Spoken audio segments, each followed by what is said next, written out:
Project నిలిపివేతపై KTR fire. KCR భయంతోనే పనులు ఆపేశారని ఆరోపణ. రైతుల సంక్షేమం కోసం మొదలైన ప్రాజెక్టుని వెల్లడి. ప్రాజెక్టు ఆపేయడం దురాలోచన అని విమర్శ. రైతులను మోసం చేస్తున్నారని చంద్రబాబుపై ఆర్కే రోజా ఫైర్.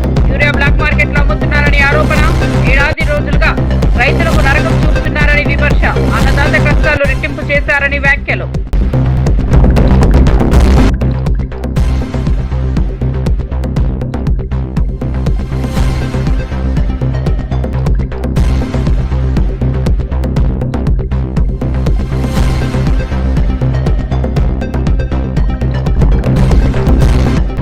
రైతులకు యూరియా ఇవ్వలేకపోయిందని కేతిరెడ్డి విమర్శ. యూరియా తెలంగాణకు అక్రమంగా వెళ్తోందని ఆరోపణ. గిట్టుబాటు ధరల్లో విఫలమైందని కూటమిపై మండిపాటు. రైతుల సమస్యలు పట్టించుకోవడం లేదని తీవ్ర విమర్శలు. ఇక వార్త వివరాల్లోకి వెళ్తే అన్నదాత పోరు కార్యక్రమంలో వైఎస్ఆర్సీపీ మాజీ ఎమ్మెల్యే కేతిరెడ్డి వెంకట్రామరెడ్డి సంచలన వ్యాఖ్యలు చేశారు. ఆంధ్రప్రదేశ్ లో రైతులకు యూరియా అందించడంలో కూటమి ప్రభుత్వం విఫలమైందని విమర్శించారు. ఏపీ నుంచి యూరియా అక్రమంగా తెలంగాణకు తరలిపోతోందని ఆరోపించారు. రైతులకు అవసరమైన ఎరువులు అందుబాటులో లేకపోవడం వల్ల పంటలు దెబ్బతింటున్నాయని ఆవేదన వ్యక్తం చేశారు. అంతేకాకుండా పంటలకు గిట్టుబాటు ధరలు కల్పించడంలో కూడా ప్రభుత్వం పూర్తిగా విఫలమైందని మండిపడ్డారు. రైతుల సంక్షేమానికి అండగా నిలుస్తామని హామీ ఇస్తూ అధికారంలోకి వచ్చిన కూటమి ప్రభుత్వం రైతుల సమస్యలను పట్టించుకోవడం లేదని విమర్శించారు. దీనికి పెద్ద విషయం అవసరం లేదు. నువ్వు ఆర్బీకేలు ఉన్నాయి, ప్రతి 2000 జనాభాకు సంబంధించి ఒక ఆర్బీకేలు ఉన్నాయి. రైతులు వచ్చి ఎంత కావాలని డిమాండ్ అని బుక్ చేసుకుంటే అక్కడే విషయం తెలిసిపోతుంది. ఎంత రైతులకు ఎంత అవసరం పడుతుంది, ఎంత యూరియా కావాలని. గతంలో అదే విధంగా చేసేవాళ్ళం. అంత ముందు కూడా చూసినాం మనం. 2019 కంటే ముందు వేరుశనగ పంపిణీ అప్పుడు ఏ విధంగా ఉండేది. మార్కెట్ యార్డ్ లో వచ్చి ఇట్లాగే చెప్పులన్నీ పెట్టేసి తెల్లారి 3 గంటలకు వచ్చి ఎదురు చూసేవాళ్ళు. తర్వాత క్రమంలో ఎప్పుడైతే ఆర్బీకే ద్వారా మనం ఇస్తున్నామో ఎక్కడే కానీ క్యూలు కానీ వేరుశనగలో ఈ విధంగా ఇబ్బందులు పడుతున్నాయని ఎక్కడే కానీ చూసిన సందర్భం లేదు. ఎందుకంటే ఒక ఆలోచన విధానం ఉండాలి, రైతాంగానికి మేలు చేయాలని ఒక ఆలోచన విధానం ఉండాలి. కానీ ఈ ప్రభుత్వం అలాంటివి ఏవే కానీ చేయకుండా ఎంత అవసరమవుతుందనేది కంప్లీట్ గా వ్యవసాయాన్ని పూర్తిగా నిర్లక్ష్యం చేసి వీళ్ళ సోకులకు వీళ్ళు ఇచ్చే స్టేట్మెంట్ మనం చూస్తూనే ఉన్నాం. ఈ 2 ఏళ్లలో వరి ఏ విధంగా గిట్టుబాటు ధర లేకుండా పోయింది. మిరప కోసం ఏ విధంగా గిట్టుబాటు అయింది. నేను ఒకసారి ముదుగుబ్బ నుంచి పులివెందులు పోతుంటే మా ముదుగుబ్బ నుంచి దగ్గర 500-600 మంది పొద్దున్నే బొలేరోలోనూ ఆటోలోనూ పోతున్నారు. ఏమా ఇట్లా వస్తున్నారంటే ఈడ మిరపకు ఉంది అని చెప్పి మిరప కోసం పోయడానికి పోతున్నాం పట్టణానికి అన్నారు. సరే అని చెప్పి అమృతపల్లి దగ్గర అడిగినా, అక్కడున్న రైతులను అడిగినా ఏం లేదా మిరప ఎంత ఉపయోగపోతుందంటే గతంలో 53 కేజీలు, ఒక మూటకి 53 కేజీలు వాళ్ళు లెక్కేస్తారట. 53 కేజీలు లెక్కేసేది గతంలో 5,000, 6,000 ఉండేది. ఇప్పుడు కేవలం 693 రూపాయలు, 700 రూపాయలతో పోతుంది. ప్రతి చోట కూడా ఈరోజు వరి, మిరప, పత్తి, జొన్న, కందులు, మినుములు, కసలు, మొక్కజొన్న, సజ్జలు, రాగులు, అరటి, చీని, పొగాకు, ఉల్లి, ఏ దానికైనా చూడండి. ఈరోజు ఉల్లి చూసినాం ఏ విధంగా కర్నూలులో జరుగుతూ ఉంది. మొత్తం అంతా ఉల్లి రైతులు ఏ విధంగా రోడ్డు మీద వచ్చి పడ్డం చూడడం చూసినాం, రోడ్డు మీదకి రావడం చూసినాం. ఈ విధంగా గతంలో కూడా 2019లో కూడా ఇదే విధంగా ఉల్లి రైతులకు ఇబ్బంది వచ్చిండే. మహారాష్ట్ర అక్కడంతా విపరీతమైన వర్షాలు పడ్డము, ఆ ఉల్లికంతా సమస్య రావడం, కర్నూలు జిల్లాలంతా రావడం చూస్తే ఆ రోజు దగ్గర 9,025 టన్నుల ఉల్లిని ప్రభుత్వమే కొనుగోలు చేసింది. ఏ రోజైనా ఇన్నాళ్ళు మనం వేరుశనగ పండించినాము, ఏ రోజైనా మన ప్రభుత్వంలో రేట్ తక్కువ ఉందని బాధపడిన సందర్భం ఉందా? ఎప్పుడు నార్పల్కి పోతా అంటే 3,000 ఉంది, 3,800 ఉంది, 6,000 ఉంది, ఇదే చెప్తుండేవాళ్ళు. ఈ రోజు చూడుకోండి, ఎప్పుడైతే తక్కువ వచ్చిందో ప్రభుత్వం మార్కెట్ ఇంటర్వెన్షన్ చేసేది, ప్రభుత్వం మధ్యలో వచ్చేది మేము కొంటామనేది. మనం కొంటామనేది కదా వ్యాపారస్తులంతా కూడా మళ్ళీ అదే రేటుకు రావాలి కదా అని మళ్ళీ వాళ్ళే పెంచేవాళ్ళు. ఈ రోజు వాటి గురించి మాట్లాడిచ్చే వాళ్లే లేరు. ధరల స్థిరీకరణ గురించి ఆలోచించే వాళ్ళే ఈ రోజు కరువైన పరిస్థితి. అదేవిధంగా మనం 13,000 ఇంధనం ఇచ్చేవాళ్ళం, ఈయన వచ్చి 20,000 ఇస్తానని చెప్పారు. అందరికి ఇచ్చి పడేస్తాను, నాయన అట్లేం లేదు అన్నదాతలకు అందరికీ అని చెప్పేసి. Andhra Pradesh assembly speaker Ayyanna Patrudu YCP ఎమ్మెల్యేలకు స్పష్టమైన సూచనలు ఇచ్చారు. అందరూ ఎమ్మెల్యేలలాగే వైసీపీ ఎమ్మెల్యేలకు కూడా మాట్లాడేందుకు సమయం ఇస్తామని హామీ ఇచ్చారు. బయట ప్రెస్ మీట్లు పెట్టి విమర్శలు చేయడం కంటే అసెంబ్లీలోనే ప్రజల సమస్యలు ప్రస్తావించాలని సూచించారు. ప్రజలు గెలిపించింది వారి సమస్యలు, మీరు అసెంబ్లీలో చర్చించేందుకు, పరిష్కారం చూపించేందుకు అని స్పీకర్ గుర్తు చేశారు. అంచేత రూల్స్ ప్రకారంగా చూస్తే నీకు ఇవ్వడానికి వీల్లేదు. నేను అందుకే ఇవ్వలేకపోతున్నాను. నేను ఇస్తే కానీ రాను. నిన్న కూడా ఒక స్టేబుల్ ఇచ్చి జగన్మోహన్ రెడ్డి స్టేబుల్ ఇచ్చాడు, నాకు వాదా ఇవ్వకపోతే రాను అని. ఇస్తే జగన్మోహన్ రెడ్డి గారు మీకు ఒకటి మనం చేస్తాము, మంచికో చెడ్డకో ప్రజలు మమ్మల్ని ఎన్నుకున్నారండి. 11 సీట్లు ఇచ్చారు. దేవుడి స్క్రిప్ట్ అది. ఈ 11 రావాలనుకున్నట్టు దేవుడు ఆర్గనైజాడు. కానీ మీ చేస్తారు తొక్కటంటే సంవత్సరం 3 నెలలు అయింది. ఇప్పుడు వచ్చి ఒక్కసారి కూడా మీరు అసెంబ్లీకి రాలేదు. ఫస్ట్ డే ప్రమాణ స్వీకారానికి తప్పించి రాలేదు. ఇది రాజ్యాంగం పద్ధతి కాదు. మనం రాజ్యాంగ పద్ధతిలో నడాలి, రాజ్యాంగం చెప్పినట్టు చేయాలి. ఈ పెద్దలు ఇచ్చిన రూలింగ్. మీరు 11 మంది ఎలా గెలిచారండి? ప్రజలు ఓట్లేస్తే గెలిచారు. ఆ ప్రాంతాలకు సమస్యలు వస్తే అసెంబ్లీలో మాట్లాడతారు, మా తరపునే కదా మీకు ఓట్లేశారు. మరి మీరు ఎందుకు అసెంబ్లీకి రావట్లేదు? ఆ ఎమ్మెల్యేలు పాపం వచ్చి ఆ ప్రజా సమస్యలు, ఆ ప్రాంతంలో ఉన్న సమస్యలు చెప్పుకునే అవకాశం లేకుండా చేస్తారా? ఆ ప్రజలు ఎంత ఇబ్బంది పడతారండి? పోనీ ఇవన్నీ చెప్పారు, రోజు మా ప్రెస్లో మాట్లాడుతున్నాం. ఈ మాట్లాడింది మీ అసెంబ్లీకి వచ్చి అసెంబ్లీలో మాట్లాడు. నేను నిన్ను ఆహ్వానిస్తాను. రేపు 18 నుంచి అసెంబ్లీ ఉంది. మళ్ళీ అసెంబ్లీ నుంచి రేపు 18 పెట్టాను. రా అసెంబ్లీకి రా. 11 ఎమ్మెల్యేలో కలిసి రండి, మీ సమస్యలు మాట్లాడండి. ప్రభుత్వం చేస్తున్న విధానం గురించి ఏం తప్పులు ఉంటే విమర్శించండి, సరిదిద్దుకోమని చెప్పండి. అసెంబ్లీలో మాట్లాడుతూ ఉన్నటువంటి ఉపయోగం ఏంటంటే అక్కడ మంత్రులు ఉంటారు, ముఖ్యమంత్రి ఉంటారు, డిప్యూటీ ముఖ్యమంత్రి ఉంటాడు, అధికారులు ఉంటారు. మీరు ఎప్పుడైతే అసెంబ్లీలో మాట్లాడతారో అసెంబ్లీ రికార్డ్ అవుతుంది.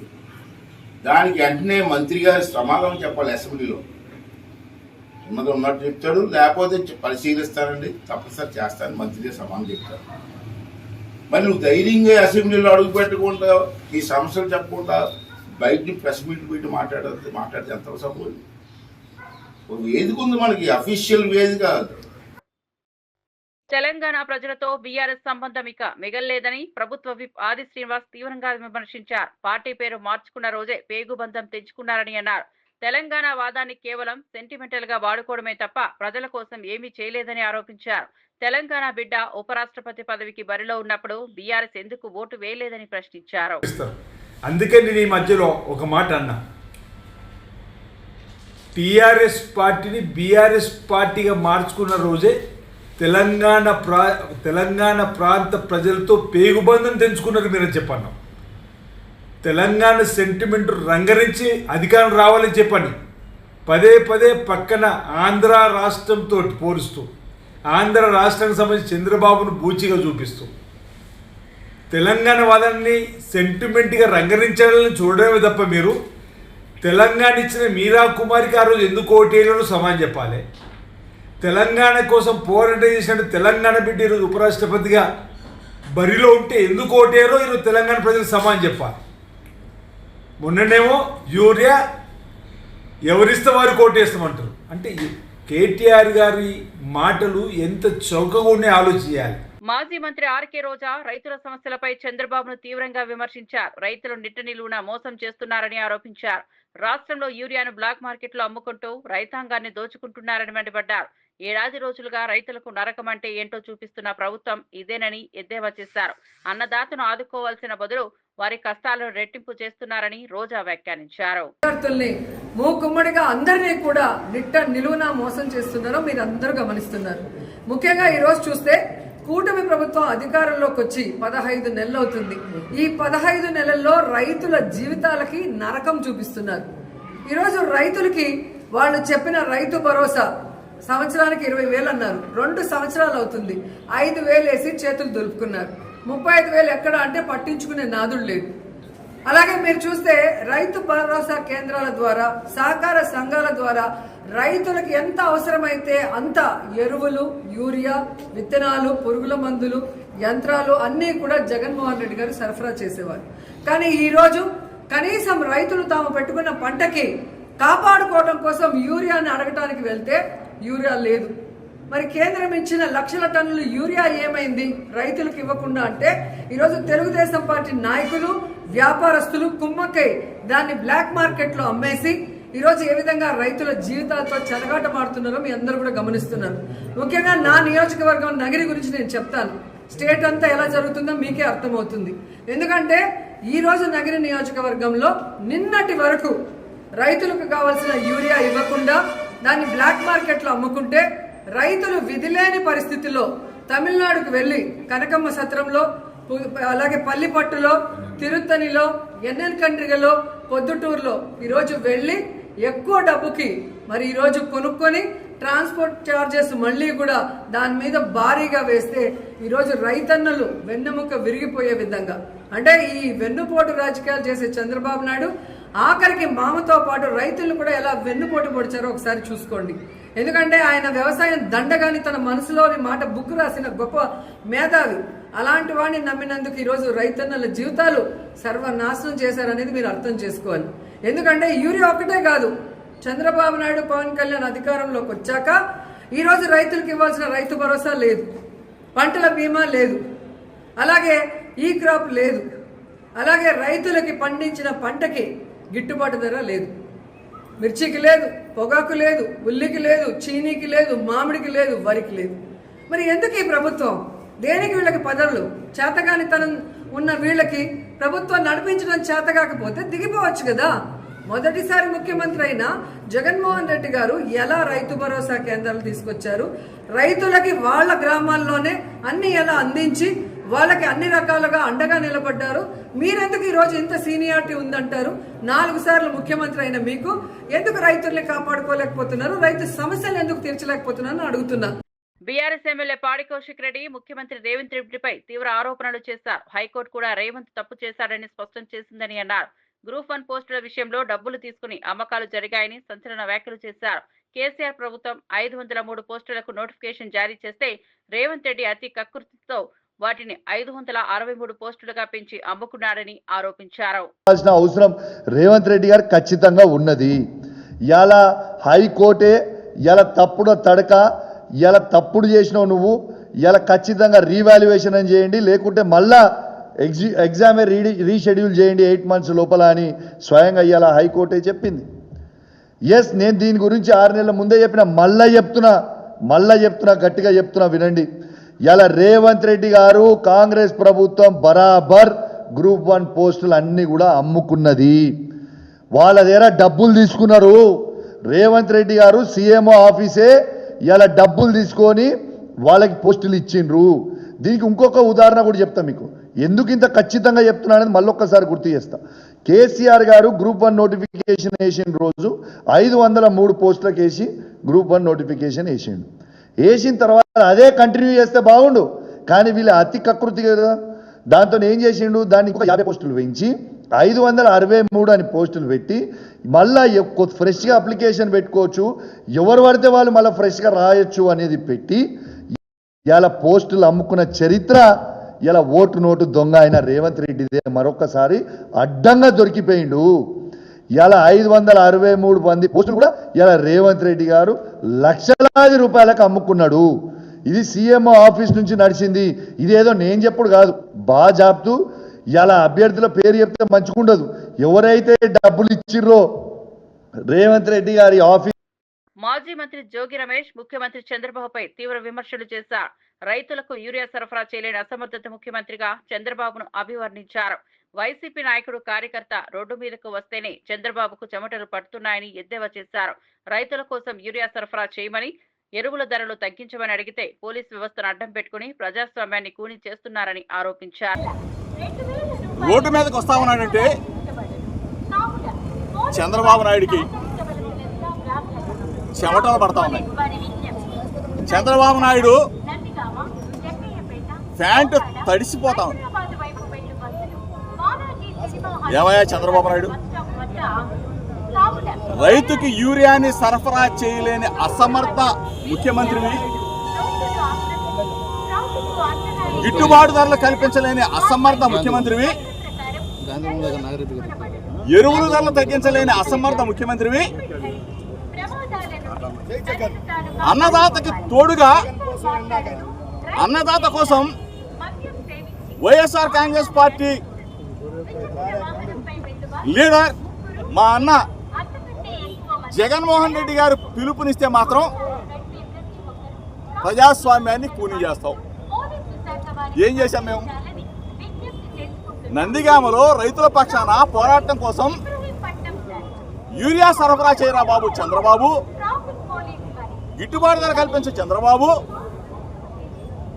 ఎరువుల ధరలు తగ్గించు చంద్రబాబు అని చెప్పేసి రైతుల పక్షాన గళం ఇప్పడానికి వెళ్తా ఉంటే పోలీసు వ్యవస్థని అడ్డం పెట్టుకుని ప్రజాస్వామ్యాన్ని కూనీ చేస్తాం.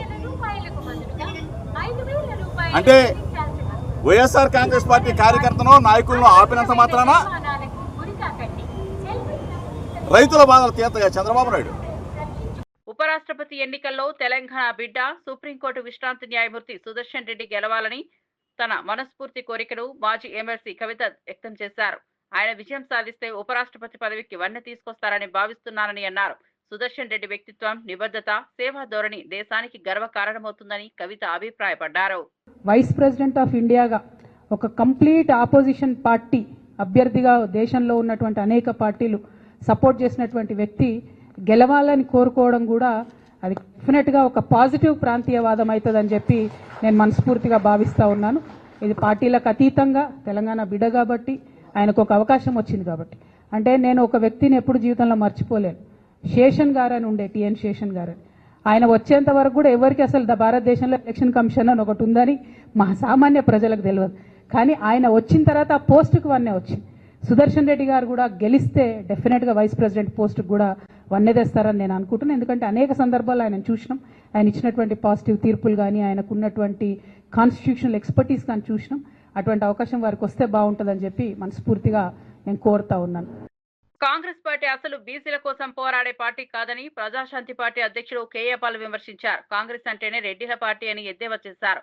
బీసీల కోసం పోరాడుతున్నామని చెప్పుకుంటూ ఉపరాష్ట్రపతి అభ్యర్థిగా బీసీ నేత హనుమంతరావును ఎందుకో ప్రకటించలేదని ప్రశ్నించారు. 2 తెలుగు రాష్ట్రాల్లో ఇప్పటి వరకు 12 మంది రెడ్డిలను ముఖ్యమంత్రులుగా చేసిన కాంగ్రెస్ ఒక్కరోజైనా బీసీల గురించి ఆలోచించలేదని పాల్ ఆరోపించారు. ఎలక్షన్ సూటిగా చెప్తున్నాను, ఒక బీసీ సీనియర్ మోస్ట్ లీడర్ అయిన హనుమంతరావు గారిని ఎందుకు నామినేట్ చేయలేదు? 42% బీసీలు ఉన్నారని 50 నుంచి తగ్గించి మేము బీసీల కొరకు పోరాటం చేస్తామని పెద్ద కబుర్లు ఆడుతున్నారు ఈ కాంగ్రెస్ పార్టీ. 55 సంవత్సరాలు కాంగ్రెస్ పార్టీ దేశంలో ఏలింది. 12 మంది రెడ్డిల్ని ముఖ్యమంత్రి చేసింది 2 తెలుగు రాష్ట్రాల్లో. ఏ ఒక్కరోజైనా బీసీల పట్ల న్యాయం చేసిందా? లేదు. అదే ఒక హనుమంతరావు గారు లాంటి క్యాండిడేట్ని పెట్టమని నేను రికమెండ్ చేశాను, ప్రపోజ్ చేశాను, వాళ్ళ ఎంపీలు ఉంటుండగా మాట్లాడాను, చేయలేదు. చేసుంటే మోదీ మెడలు వంచి 788 ఎంపీలతో బెట్టింగ్ యాప్ లోక్సభలో రాజ్యసభలో బిల్లు పెట్టి పాస్ చేయించానా లేదా? అంటే బహుజన్లారా, బీసీ, ఎస్సీ, ఎస్టీ, క్రిస్టియన్, ముస్లిం ఆలోచించండి. నేను చెప్తుంది సత్యమా కాదా? కాంగ్రెస్ పార్టీ రెడ్డిల్ది. పాలమూరు రంగారెడ్డి ఎత్తిపోతల పథకం నిలిపివేతపై సీఎం రేవంత్ రెడ్డిపై బీఆర్ఎస్ వర్కింగ్ ప్రెసిడెంట్ కేటీఆర్ తీవ్ర స్థాయిలో విమర్శలు గుప్పించారు. కేసీఆర్ హయాంలో ఈ ప్రాజెక్టు పనులు 90% పూర్తయ్యాయని, మిగతా 10% పనుల కోసం భూసేకరణ కూడా జరిగిందని గుర్తు చేశారు. ఆ పనులను పూర్తి చేస్తే కేసీఆర్ పేరును ప్రజల గుండెల్లో నిలుపుకుంటారని తెలిసి అదే భయంతోనే ప్రాజెక్టును పడావు పెట్టారని కేటీఆర్ ఆరోపించారు. కేసీఆర్ కృషి, తెలంగాణ రైతుల సంక్షేమం కోసం ప్రారంభించిన ప్రాజెక్టును ఇలా నిలిపివేయడం దురాలోచన తప్ప మరేదేది కాదని ఆయన విమర్శించారు. పాలమూరు జిల్లా నుంచి 12 సీట్లు కాంగ్రెస్ పార్టీకి ప్రజలు ఇచ్చిన తర్వాత ప్రజలు ఆశ పెట్టుకున్నారు. మా జిల్లా బిడ్డ ముఖ్యమంత్రి అయితే మా జిల్లాకు కొంత ప్రయోజనం అనుగురుతుందని, లాభం జరుగుతుందని, తప్పకుండా ఫలితాలు శరవేగంగా వస్తాయని, 6 గ్యారంటీలు 100 రోజుల్లోనే అమలు అవుతాయని, పాలమూరు బ్రతుకు ముఖ చిత్రం మారుతుందని ఇట్లా ఎన్నో ఆశలతో 12 సీట్లు ఉమ్మడి పాలమూరు జిల్లాలో, ఉమ్మడి మహబూబ్నగర్ జిల్లాలో ప్రజలు కాంగ్రెస్ పార్టీకి ఇచ్చినారు. మరి సరిగ్గా నిన్నటితో ఒక నెలలు నిండి 22వ నెలలో ఈ ప్రభుత్వం నడుస్తా ఉన్నది.